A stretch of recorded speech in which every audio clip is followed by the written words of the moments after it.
We will respond to the threat of climate change, knowing that the failure to do so would betray our children and future generations. Our journey is not complete until our gay brothers and sisters are treated like anyone else under the law. Our journey is not complete until we find a better way to welcome the striving, hopeful immigrants who still see America as a land of opportunity. Well, there's a growing debate over why the president's inaugural address barely acknowledged one of the greatest challenges facing our country today, and that's the economy. America's unemployment rate remains the same, 7.8%, that it did when the president took office, and that means that 12.2 million people are unemployed right now. That's up 164,000 from the previous month. 14.4% of Americans are either unemployed or underemployed, though, in lower-paying jobs than they want.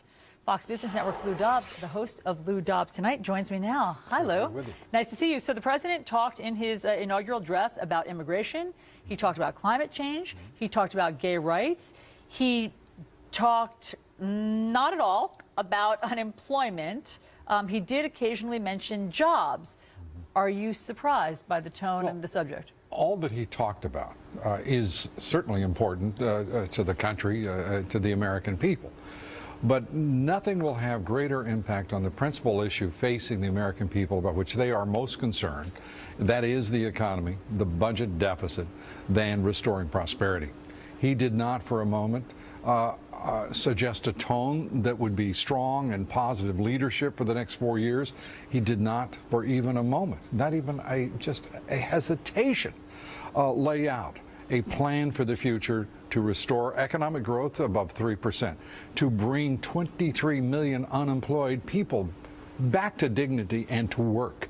And that, I don't understand how in the world a man could stand there and not extend to those millions of people the hope that their dignity will be restored, that they will have an opportunity to live the American dream. Well, he talked about the middle class and at the same time dismissed them. He did talk about, for a moment, new technology, not wanting other countries to get the jump. That sounds like a prayer, doesn't it? The United States. It doesn't sound like a plan. I mean, it sounded as though he thinks that if we focus on new technology, that will help put people back to work and it will allow America to be #1 in that arena. We are #1 in that arena. We are, and it is just a fact of technology. That the greater the advancement, the lesser reliance on human capital. And that is not the way forward to restore jobs, to restore prosperity in and of itself. Very important component, but it isn't a response to the issue of jobs itself. Innovation, yes. Entrepreneurialism, yes. But he did not mention small business either. And that is the crucible in which new ideas are born and tested and jobs are created primarily. What do you wish he had said? I wish that he would have said that this is a time for us to come together, that he is keenly aware of the same conflicts and contradictions in our domestic public policy as any Republican, as any conservative, and that he is going to move forward, having set aside, as he could have, that he had taken the issue of gay marriage, that he had taken the issue, any number of issues, wedge issues, and moved them to the side where they are, as far as he's concerned, finished business and the American people are resolved on it. And move to what confronts us, and that is a global competitive marketplace in which we lag. Education, he just simply said education, as if saying education or saying economy means prosperity and education means knowledge. It doesn't. And the frustrating thing is he's not leading on those issues.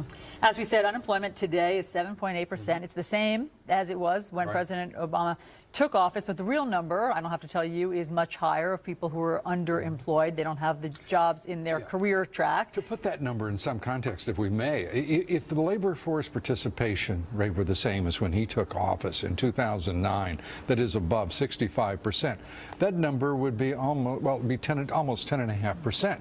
10.5%. And if we include those who are discouraged, have left the workplace, the number rises to what is the U6 number? 14.5. 14.4%. Right. Lou Dobbs, we'll be watching you on Fox Business Network. You have a deal. Thanks so much. Good to see you.